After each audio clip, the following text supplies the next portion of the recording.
EOC, as you can see, is activated, working with those partner agencies and stakeholders to plan ahead for when those decisions will be made. One thing we are doing today is initiating a call down of our special needs registry. That's a registry we maintain year-round. So we're going to call them today to determine their need for support when we call for that evacuation. We will be opening, in coordination with the Florida Department of Health in Lee County, our special needs shelter tomorrow at 2 p.m. That's for folks that have previously registered and do need assistance. Not all of them choose to evacuate. Some have their own plans, which is great, but that's why we maintain that registry. So we will be opening that shelter tomorrow at 2 p.m. Again, that's for just the residents that have pre-registered for that shelter. Per our emergency plan, we do stop the registration process for that at 5-day when we enter into the 5-day error cone, and that's again per our plan. So as we get more specific impacts and direction from our partners at the National Hurricane Center in Miami, our partners at the National Weather Service office in Tampa, we'll be able to further refine those additional needed evacuations and shelter operations. So again, the public really needs to continue to prepare and be ready to act when and if we make those decisions over the next couple days. As you can see behind me, this is a great graphic that the Hurricane Center puts out now.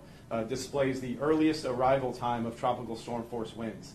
And that's really when we like to have our actions complete by. We don't want to be moving folks when we start to get tropical storm force winds. Right now, as you can see, that's looking like sometime during the day on Saturday. So from a conservative perspective, that's how we plan. As a reminder, not all shelters on our large list open for every storm. We make those shelter opening decisions based on factors like wind, like storm surge, like population, people moving. And again, not every shelter will be open, but when we do make that decision, we'll push that out as quickly as possible. So again, residents should continue to prepare, have that family plan in place, have that evacuation plan in place, build your disaster supply kit over the course of the day, and most importantly right now, stay informed. Watch your local news, stay tuned to our Facebook and Twitter feeds. The Hurricane Center and the Weather Service office in Tampa are great with messaging. They have some great key messages for the public, and we encourage them to follow those official sources of information. Lastly, I'll say our 211 line is activated. United Way is a fantastic partner with us. They have trained staff ready to take those phone calls from residents, and that'll be more and more important as we lean forward and make some more of those protective action decisions later the next day or so. With that, I'll turn it over to Lieutenant Drismala. Good afternoon. I'm Lieutenant Drismala from the Lee County Sheriff's Office. The last name spelling is D-R-Z-Y-M-A-L-A. Moving forward, on behalf of Sheriff Scott, we've been here working with all of our public safety partners to include state and local law enforcement agencies. We'd just like to get the message out, one, to be personally prepared and pay attention to the current storm tracks. Prior to any landfall or any impact that we might have occurred here, we'd just like people to pay attention to the flood and the flood waters. We don't want people driving somewhere that they shouldn't be. And in addition to that, quite frequently what will happen is power will go out. And if power does go out, we'd just like people, if they are out on the roadways, to understand that Florida statute, when the traffic light is out, treat it as a four-way stop. You have to exercise a little bit of safety, a little bit of courtesy, a little bit of patience. More importantly, if you don't have to be out on the road during any kind of impact, don't be out there driving around. You're just going to make the efforts for public safety partners such as fire and EMS and law enforcement. It's going to make it harder for us to get out there and get things done, to get the roads open and cleared, and our DOT partners to get the lights back up and running. So that's about all I have, other than the Lee Alert app is an excellent tool to keep in touch with shelters and other information that will be forthcoming.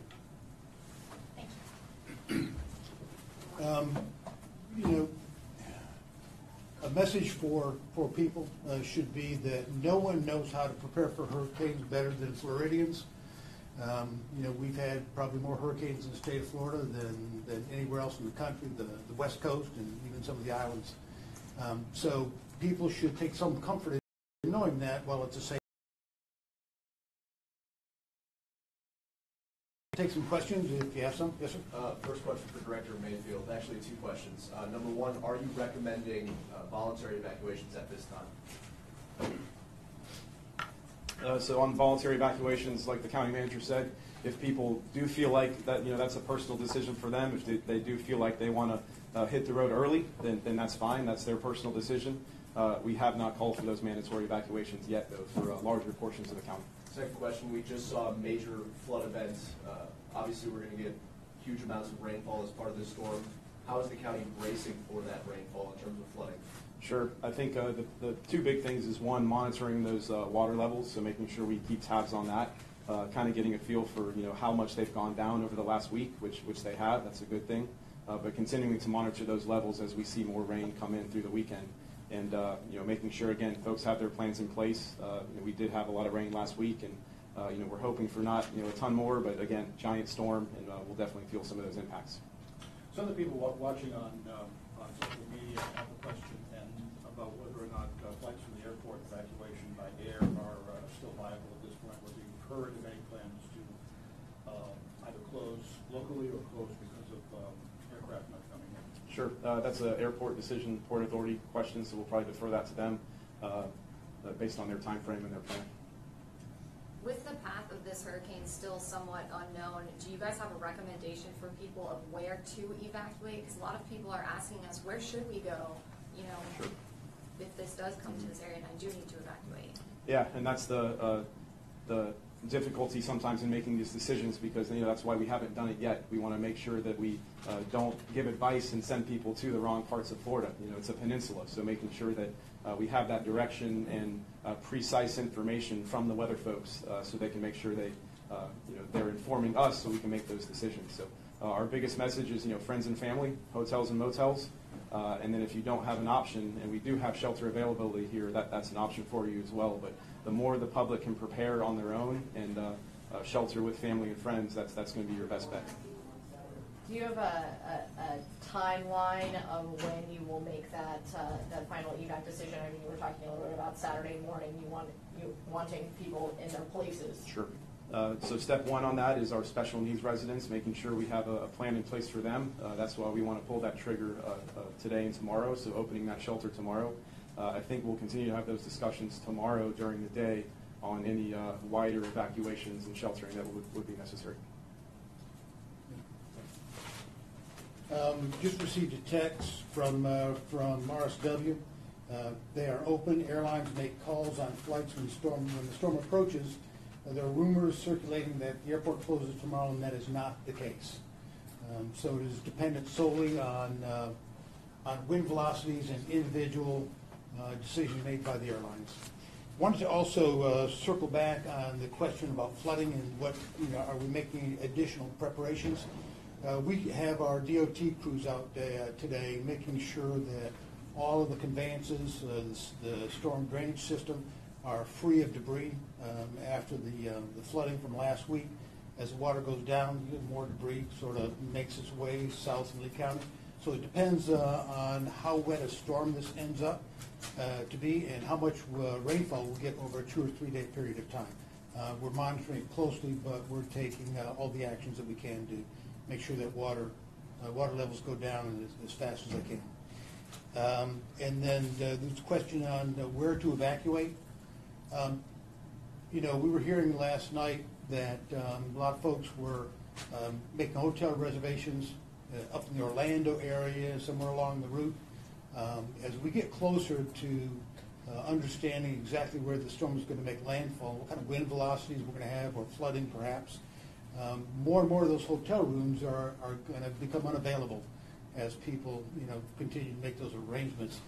Generally, if I were to get in my car today, or if I were going to ask my family to leave, I'd tell them to go north, make sure that you've got a full tank of gas, fill up along the way, and go out of state.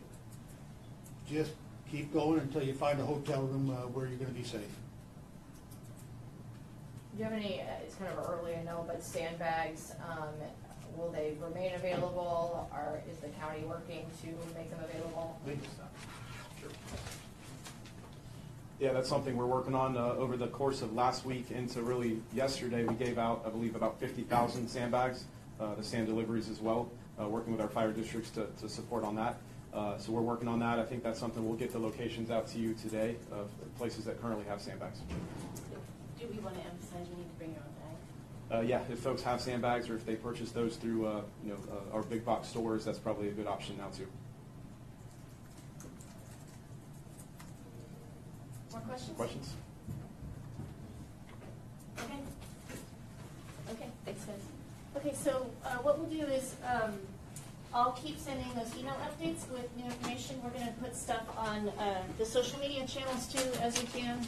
If you guys start, hearing rumors you'd like to verify, please reach out to me. We've got a whole room full of people that can help, so we can help you get better information out there. And in terms of the next news conference, that's kind of TBA at this point, but we'll definitely let you know with some lead time. Thank you, everybody, for coming. Thank you all. And I know somebody had a tech question, right? Who's my? Okay, cool. Thanks, guys. Break it in.